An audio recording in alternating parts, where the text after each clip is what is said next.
Hello everyone. तो आज की वीडियो हम क्लास 9th का जो आपका एनुअल एग्जाम चल रहा है 2025 का, उसका हम एकदम रियल पेपर देखने वाले हैं। तो आप लोग फटाफट जो है ना विज्ञान का पेपर पूरा देख ले, ताकि आपका एक भी क्वेश्चन नहीं छूटने वाले हैं, ठीक ना। तो चलिए हम वीडियो को स्टार्ट करते हैं और सारा क्वेश्चन देख लेते हैं एक एक करके। पूरा हम डिस्कशन के साथ तो चलेंगे ताकि आपका पूरा कंसेप्ट क्लियर होते चलेंगे, ठीक ना। तो चलिए हम वीडियो को स्टार्ट करते हैं और सारा क्वेश्चन देख लेते हैं। 100% हम गारंटी के साथ कहते हैं कल एक भी क्वेश्चन आपका नहीं छूटने देंगे। पूरा हम डिस्कस के साथ करेंगे क्वेश्चन को। तो चलिए हम वीडियो को स्टार्ट करते हैं और सारा क्वेश्चन देख लेते हैं। तो देखिए आपका यहाँ पे क्वेश्चन टोटल रहेंगे 80 क्वेश्चन, इनमें से आपको 40 का जवाब देना है, ठीक ना। तो चलिए हम पूरा सॉल्यूशन इसका देख लेते हैं। देखिए ऊर्जा का एसआई मात्रक पूछा है कि क्या हो जाता है। तो ऊर्जा का एसआई मात्रक जो होता है ये होता है जूल, ठीक ना। देखिए और जूल किसका हो जाता है, तो कार्य का भी पूछ देना कि कार्य का एसआई मात्रक क्या होता है, तो कार्य का भी होता है जूल। देखिए कैंडेला जो दिया हुआ है ये होता है ज्योति तीव्रता का, ठीक ना। तो आपको याद रखना है ज्योति तीव्रता का कैंडेला, विद्युत धारा का एम्पियर और पदार्थ की मात्रा का जो एसआई मात्रक होता है ये मोल हो जाता है, ठीक ना। चलिए अगला क्वेश्चन की ओर चलते हैं। अगला क्वेश्चन देख लेते हैं। देखिए अगला क्वेश्चन है क्या आपका कि यहां से निम्नलिखित में कौन आधारी राशि है। तो देखिए कुल आधारी राशि जो है ना टोटल मूल मात्रक 7 होते हैं, ठीक ना। इनमें से आपका समय भी आ जाते हैं। तो ऑप्शन नंबर जो है ना आपका सी करेक्ट हो जाएगा 100%। चलिए क्वेश्चन नंबर हम आगे देख लेते हैं। देखिए इसमें पूछेंगे क्या, इनमें से पूछ दे यदि आपसे कि चाल का एसआई मात्रक क्या होता है, तो मीटर प्रति सेकेंड होता है। यदि समय का पूछेगा तो सेकेंड हो जाएगा, ठीक ना। तो इसका जो है ना सारा हम क्वेश्चन करते चलेंगे एक एक करके। देखिए टोटल जो है ना यहाँ से क्वेश्चन आपको 40 ही जवाब देना है। अब देखिए तीसरा क्वेश्चन है क्या, 1 मीटर बराबर होता है। तो 1 मीटर जो बराबर हो जाता है ये होता है 10 पे पावर जो है ना -3 किलोग्राम होता है, ये किलोमीटर हो जाता है, ठीक ना। आपको 10 पे पावर -3 किलोमीटर में टिक कर देना है। यदि यहाँ पे आपसे पूछे रहते कि 1 माइक्रो मीटर इक्वल टू कितना होता है, तो 10 पे पावर -12 हो जाता है, ठीक ना। ये चीज याद रख लीजिएगा, एकदम इंपॉर्टेंट है। और यदि 1 नैनो पूछ देना तो 1 नैनो बराबर हो जाता है आपका 10 पे पावर -9, ठीक ना। तो ये चीज आपको ध्यान रखना है। चलिए अगला क्वेश्चन देख लेते हैं। अगला क्वेश्चन है क्या, निम्नलिखित में कौन अदिश राशि है, ठीक ना। तो अदिश राशि आपको बताना है। तो देखिए जिसमें सिर्फ यहां से जिसमें परिणाम और क्या कहते हैं, परिमाण और दिशा दोनों होते हैं उसको सदिश राशि कहते हैं। क्या कहते हैं, सदिश राशि कहते हैं। और जिसमें परिमाण नहीं होते हैं उसको क्या कहते हैं, हम अदिश राशि कहते हैं। देखिए यहां से क्या हो जाएगा आपका अदिश राशि, त्वरण तो हो जाएगा आपका सदिश राशि, और जो है ना विस्थापन भी सदिश राशि, वेग भी सदिश राशि, और चाल जो होंगे आपका अदिश राशि हो जाएंगे, ठीक ना। तो 100% आपको याद रखना है, क्या हो जाएगा डी नंबर करेक्ट चला जाएगा आपका। चलिए क्वेश्चन नंबर हम 5 देख लेते हैं। देखिए क्वेश्चन नंबर 5 में है क्या, त्वरण का एसआई मात्रक क्या होता है। तो त्वरण का तो एसआई मात्रक हो जाता है मीटर पर सेकेंड स्क्वायर, ठीक ना। लेकिन मीटर सेकेंड जो होता है ये होता है चाल का। और यहां से देखिए आपका आगे क्वेश्चन क्या पूछा है, क्या कि वेग विस्थापन तथा समय में क्या संबंध है। तो हम जानते हैं क्या, वेग बराबर होता है विस्थापन बटे समय। क्या होता है, विस्थापन बटे समय। तो ऑप्शन नंबर जो है ना आपका ए करेक्ट हो जाएगा 100%, याद रख लीजिएगा। चलिए क्वेश्चन नंबर हम आगे देख लेते हैं। देखिए क्वेश्चन नंबर जो है ना आगे दिया हुआ है क्या कि 1 m द्रव्यमान की वस्तु जिसका वेग v है का संवेग होगा। तो देखिए आपका p इक्वल टू जो फॉर्मूला हो जाता है मोमेंटम इक्वल टू mv के बराबर होता है, ठीक ना। इसको याद रख लीजिएगा, mv के बराबर होते हैं। तो ऑप्शन नंबर जो है ना आपका सी करेक्ट हो जाएगा। अब देखिए हाफ mv स्क्वायर किसका होता है, ये होता है काइनेटिक एनर्जी का। यदि के ई बराबर पूछ देना गतिज ऊर्जा का क्या सूत्र हो जाएगा, तब हम मारेंगे डी। यहां से पूछा है क्या, m द्रव्यमान के v वेग से संवेग पूछा है, तो हमको लगाना है आपका सी करेक्ट, ठीक ना। यदि काइनेटिक एनर्जी पूछे ना कि गतिज ऊर्जा बराबर फार्मूला क्या हो जाता है, तो 1/2 mv स्क्वायर मारेंगे, ठीक है। चलिए अगला क्वेश्चन देख लेते हैं। आगे क्वेश्चन है क्या 8 में कि पृथ्वी के केंद्र पर गुरुत्वीय त्वरण का मान होता है। तो देखिए पृथ्वी के गुरुत्वीय त्वरण का जो मान होता है केंद्र पर ये शून्य हो जाता है। क्या होता है, शून्य। आपको छोटी जी का मान मालूम होना चाहिए कि छोटी जी का जो है ना गुरुत्वीय त्वरण का जो मान होता है ये होता है 9.8 मीटर पर सेकेंड स्क्वायर के इक्वल होता है। तो इसको याद रखना है, ठीक ना। आपको छोटी जी का मान भी याद रख लीजिएगा। चलिए क्वेश्चन नंबर हम आगे देख लेते हैं। देखिए यहां से पूछता है क्या आपका क्वेश्चन पूछा है क्या, घनत्व का एसआई मात्रक क्या होता है, तो ये हो जाता है आपका केजी पर मीटर क्यूब हो जाता है, ठीक ना। तो ऑप्शन नंबर जो है ना आपका सी चला जाएगा करेक्ट। चलिए क्वेश्चन नंबर हम आगे देख लेते हैं। क्वेश्चन नंबर 10 में है क्या कि किस ताप पर पानी का घनत्व महत्तम होता है, तो ये होता है 4 डिग्री सेल्सियस पे। आपको ध्यान रखना है कि किस ताप पर पानी का घनत्व महत्तम पूछेगा ना, तो ये 4 डिग्री मारेंगे। यदि पानी का पूछेगा ना कि फ्रीजिंग पॉइंट कितना होता है, मतलब हिमांक कितना होता है, तो 0 डिग्री सेल्सियस। यदि पानी का पूछेगा मतलब जो है ना यहाँ से क्वथनांक कितना होता है, कितना पे उबलता है, तो 100 डिग्री सेल्सियस पे उबलता है, ठीक ना। तो ये चीज को पॉइंट को याद रखते जाना है ताकि आपका एक भी क्वेश्चन नहीं छूटने वाले हैं कल। चलिए क्वेश्चन नंबर जो है ना आगे देख लेते हैं। देखिए क्वेश्चन नंबर आगे दिया हुआ है क्या, संपीड़ित कमानी की धारिता ऊर्जा क्या होता है। देखिए धारिता ऊर्जा क्या होती है ये बताना है। संपीड़ित कमानी का मतलब क्या होता है कि stored energy in the compressed spring. आपको जो है ना टना हुआ स्प्रिंग में पूछ रहा है। यदि दोनों साइड से हम टान रहे हैं, मान लेते हैं कि ये स्प्रिंग है, ठीक ना, इसको इधर से बल लगा रहे हैं, इधर से खींच रहे हैं, तो इसमें जो ऊर्जा होता है ये क्या होता है, स्थितिज ऊर्जा आपका होता है, मतलब पोटेंशियल एनर्जी होता है, ठीक ना। चलिए अगला क्वेश्चन हम देख लेते हैं। अगला क्वेश्चन है क्या, पृथ्वी तल से h ऊंचाई पर m द्रव्यमान की वस्तु की स्थितिज ऊर्जा क्या हो जाएगी, तो जल्दी बता दीजिए। स्थितिज पूछा है तो स्थितिज जो है ना यहाँ से पोटेंशियल एनर्जी हो जाता है। अच्छा सॉरी, उसमें संवेग में हम पोटेंशियल बोल दिए थे, उसका पोटेंशियल एनर्जी हो जाएगा P इक्वल टू। चलिए इसका होता है स्थितिज ऊर्जा का जो है ना क्या होता है, यहाँ से आपका पोटेंशियल हो जाएगा, स्थितिज मतलब हो गया यहाँ से पोटेंशियल एनर्जी, उसका हो जाता है संवेग का मोमेंटम। मोमेंटम इक्वल जो होता है P इक्वल टू एम भी होता है। और यदि पूछ देना कि पोटेंशियल एनर्जी P बराबर हो जाता है आपका mgh, क्या होता है, mgh होता है। इसको जो है ना ध्यान रखिएगा, यहां से क्या हो जाएगा, mgh के बराबर आ जाएंगे। चलिए अगला क्वेश्चन हम देख लेते हैं। अगला क्वेश्चन दिया हुआ है क्या कि कार्य का एसआई मात्रक क्या होता है, तो कार्य का मात्रक अभी तुरंत बताए थे कि कार्य का एसआई मात्रक जूल होता है, ऊर्जा का और कार्य का, ये दोनों का जो एसआई मात्रक होता है जूल ही होता है, ठीक ना। तो देखिए न्यूटन होता है आपका बल का, वाट होता है शक्ति का, ठीक ना। तो इसको भी याद रखते चलिएगा। चलिए क्वेश्चन नंबर हम आगे देख लेते हैं। देखिए क्वेश्चन नंबर आगे में है 14 में क्या कि निम्नलिखित में कौन तरंग दैर्घ्य का एसआई मात्रक है। तरंग दैर्घ्य का एसआई मात्रक होता है यहाँ से, तरंग दैर्घ्य का जो एसआई मात्रक हो जाता है ये हो जाता है एंगस्ट्रॉन। क्या होता है, एंगस्ट्रॉन हो जाता है। तो ऑप्शन नंबर आपका सी करेक्ट हो जाएगा। चलिए अगला क्वेश्चन देख लेते हैं। आगे क्वेश्चन दिया हुआ है क्या, ध्वनि गमन कर सकती है। तो देखिए ध्वनि जो है ना ठोस में भी करते हैं, गैस में भी करते हैं और तरल में भी, मतलब लिक्विड में भी करते हैं, ये तीनों अवस्था में करते हैं, ठीक ना। तो ऑप्शन नंबर आपका डी करेक्ट हो जाएगा। चलिए अगला क्वेश्चन देख लेते हैं। अगला क्वेश्चन है क्या, दो क्रमिक संपीड़न बीच की दूरी क्या हो जाएगा, तो ये 2 लैम्डा के बराबर हो जाएगा, ठीक ना। तो ऑप्शन नंबर जो है ना आपका डी करेक्ट हो जाएगा।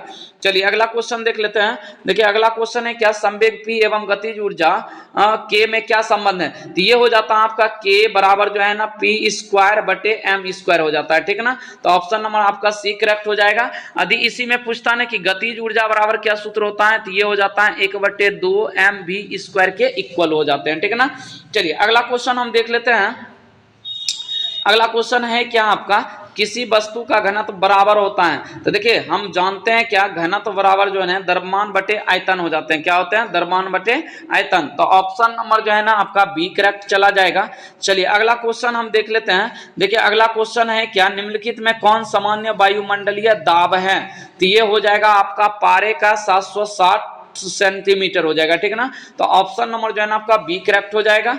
चलिए अगला क्वेश्चन देख लेते हैं। अगला क्वेश्चन है 20 में क्या, निम्नलिखित में किसमें जड़त्व अधिक होता है, तो ये होता है भारी वस्तु में, ठीक ना। यदि आपसे पूछ देना कि जड़त्व का नियम किससे प्राप्त होता है, तो न्यूटन के पहले लॉ से जो है ना जड़त्व का नियम मतलब जो है ना मिलता है। न्यूटन के द्वितीय नियम से जो है ना बल का नियम हमसे क्या होता है, परिभाषित होता है। तो ये चीज भी याद रखिएगा आप बढ़िया से। चलिए अगला क्वेश्चन देख लेते हैं। देखिए किस में है क्या, रॉकेट किसके सिद्धांत पर कार्य करता है, तो ये करता है संवेग संरक्षण के सिद्धांत पे, ठीक ना, कंजर्वेशन ऑफ मोमेंटम। चलिए अगला क्वेश्चन देख लेते हैं। अगला क्वेश्चन है क्या 22 में कि रस्साकसी के जीतने वाली टीम द्वारा किस कार्य का किया जाता है। तो देखिए रस्साकसी जो होता है आपका मतलब क्या होता है, यहाँ से देखिए रस्साकसी खेल, एक साइड इधर से लगा रहा है फोर्स, एक साइड इधर से लगा रहा है। मान लेते हैं ये रस्सी है, एक साइड इधर से खींच रहा है और एक साइड इधर से, तो इसमें जो है ना आपका पॉजिटिव वर्क होता है, ठीक है ना, मतलब धनात्मक वर्क होगा। तो ऑप्शन नंबर जो है ना आपका बी चला जाएगा। चलिए अगला क्वेश्चन देख लेते हैं। देखिए अगला क्वेश्चन देख लेते हैं, क्या है, निम्नलिखित में किसके गमन हेतु माध्यम की जरूरत नहीं है? तो ये हो जाएगा आपका प्रकाश संचरण के लिए, ठीक ना, तो ऑप्शन नंबर बी करेक्ट हो जाएगा।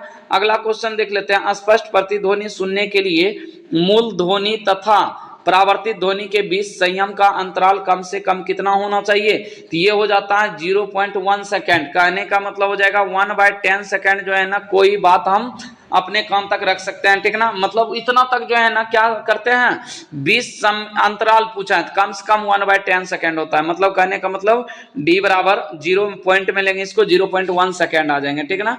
चलिए अगला क्वेश्चन देख लेते हैं। अगला क्वेश्चन है 25 में, क्या निम्नलिखित में किस तरंग का उपयोग धातु की भारी रचनाओं के दरार का पता लगाने में होता है? तो ये होता है आपका प्रासरव्य तरंग। क्या होता है? प्रासरव्य रखना है, ठीक ना, ऑप्शन नंबर ए करेक्ट हो जाएगा।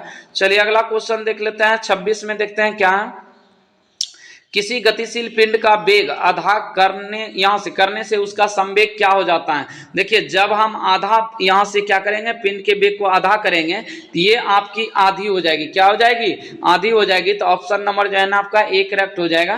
क्वेश्चन नंबर 27 में किसी ठोस पदार्थ का सीधे वाष्प में परिवर्तित कहलाता है? तो ये क्या कहलाता है? ऊर्ध्वपातन कहलाता है। क्या कहलाता है? ऊर्ध्वपातन कहलाता है। देखिए यहां से हम सारा पॉइंट्स देख लेते हैं, ठीक ना। चलिए हम सारा पॉइंट्स को एक बार रिपीट कर लेते हैं।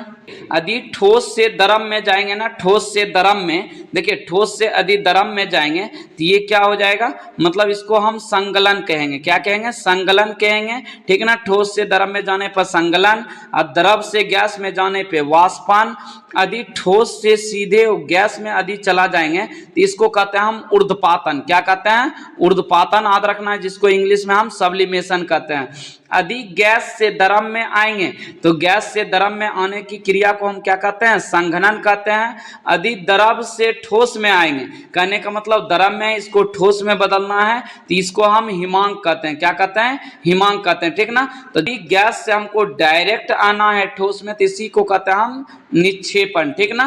तो इसको बढ़िया से याद रख लीजिएगा। संघनन का इंग्लिश में कहते हैं कंडेंसेशन कहते हैं, निक्षेपण को यहाँ से डिपोजिशन कहते हैं, उसके बाद वाष्पन को हम इवेपोराइजेशन कहते हैं, ठीक ना।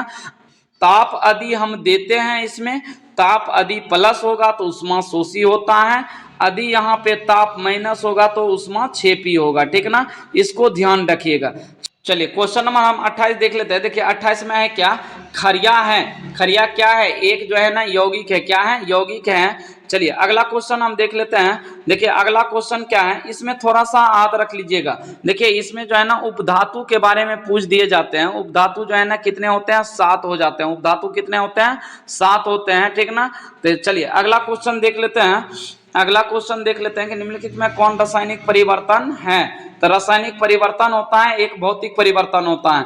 तो देखिए जल का उबलना क्या है? जल का उबलना हो जाएगा आपका भौतिक परिवर्तन। लोहे का पिघलना भौतिक परिवर्तन। कोयले का जलना ये क्या हो जाएगा? आपका रासायनिक परिवर्तन। देखिए जिस अवस्था में है फिर उसी अवस्था में यदि आ जाए तो भौतिक परिवर्तन होता है, और जिस अवस्था में है उस अवस्था में नहीं आ पाए तो उसको हम रासायनिक परिवर्तन कहते हैं, ठीक ना। तो ये पॉइंट्स को आपको याद रखना है।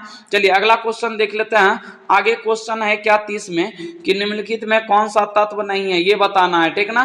तो देखिए यहां से क्या है, तत्व नहीं है ये बताना है आपको। तो ऑप्शन नंबर जो है ना आपका सी करेक्ट हो जाएगा।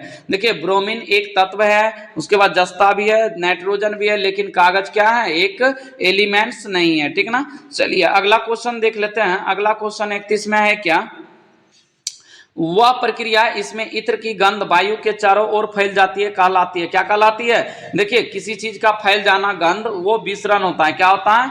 विसरण हो जाता है। चलिए अगला क्वेश्चन देख लेते हैं। अगला क्वेश्चन है क्या 32 में, निम्नलिखित में किस विधि द्वारा कपूर को शुद्ध रूप से प्राप्त किया जा सकता है? तो ये किया जाता है ऊर्ध्वपातन। अभी जस्ट बताए थे कि सीधे जो है ना हम यदि यहाँ से ठोस से सीधे गैस में जाएंगे, मतलब जो है ना ठोस से यहाँ से किस में जाएंगे, गैस में जाएंगे, तो इसको कहते हैं हम क्या, ऊर्ध्वपातन कहते हैं। क्या कहते हैं, ऊर्ध्वपातन कहते हैं। चलिए अगला क्वेश्चन देख लेते हैं। शुष्क बर्फ है तो ये क्या हो जाएगा आपका, ठोस CO2 हो जाएगा। ऑप्शन नंबर जो है ना डी चला जाएगा।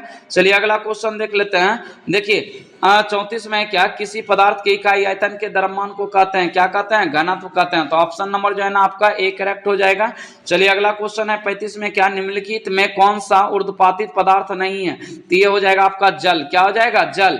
देखिए यहाँ पे जो है ना आयोडीन क्या है, ऊर्ध्वपातित पदार्थ है, कपूर भी है, नौशादर भी है, लेकिन जल क्या है, ऊर्ध्वपातित पदार्थ नहीं है। चलिए अगला क्वेश्चन देख लेते हैं। अगला क्वेश्चन है क्या, सोडियम का लैटिन नाम क्या है, ये हो जाता है आपका नेट्रियम। क्या होता है, नेट्रियम हो जाता है। चलिए अगला क्वेश्चन देख लेते हैं। अगला क्वेश्चन है क्या, निश्चित अनुपात के नियम का प्रतिपादन किसने किया था, ये किया था प्राउस्ट ने। किसने किया था, प्राउस्ट ने। चलिए अगला क्वेश्चन देख लेते हैं। कैल्शियम फास्फेट का सही सूत्र होता है, ये होता है CA3PO4 का होल 2 होता है, ठीक है ना। ऑप्शन नंबर बी करेक्ट हो जाएगा। चलिए अगला क्वेश्चन देख लेते हैं 39 का। देखिए 39 में क्या, निम्नलिखित में कौन कोबाल्ट का सही संकेत है, कोबाल्ट का हो जाएगा आपका, क्या हो जाएगा आपका CO करेक्ट हो जाएगा, ठीक है ना। तो ऑप्शन नंबर जो है ना आपका डी करेक्ट हो जाएगा। देखिए कैपिटल C और स्मॉल O कहेंगे कोबाल्ट को। चलिए अगला देख लेते हैं। अगला इसी में यदि पूछ दें कि सोना का सिंबल क्या होता है, मतलब संकेत क्या होता है, तो AU हो जाता है। AU होता है सोना का, AG हो जाता है संकेत चांदी का, लोहा का Fe होता है। तो देखिए लोहा का जो है ना कभी कभी पूछ दिए जाते हैं कि इसका परमाणु संख्या, तो लोहा का 26 हो जाते हैं, ठीक ना। यदि चांदी का पूछे ना तो इसका 47 होता है, और इसका जो है ना सोना का पूछ दे तो 79 होता है परमाणु संख्या, ठीक ना। इसको बढ़िया से याद रख लेना है। चलिए अगला क्वेश्चन हम देख लेते हैं। देखिए अगला क्वेश्चन है क्या, 40 में कि Fe2SO4 यहाँ से 3 में Fe की संयोजकता है, तो आपका वैलेंसी पूछा है Fe की, तो ये हो जाएगा +3 आपका करेक्ट जवाब हो जाएगा, ठीक ना। तो आई होप कि आपको ये वीडियो अच्छी लगी होगी। वीडियो अच्छी लगे तो वीडियो को लाइक और चैनल को जरूर सब्सक्राइब कर दीजिएगा। धन्यवाद, मिलते हैं नेक्स्ट वीडियो में।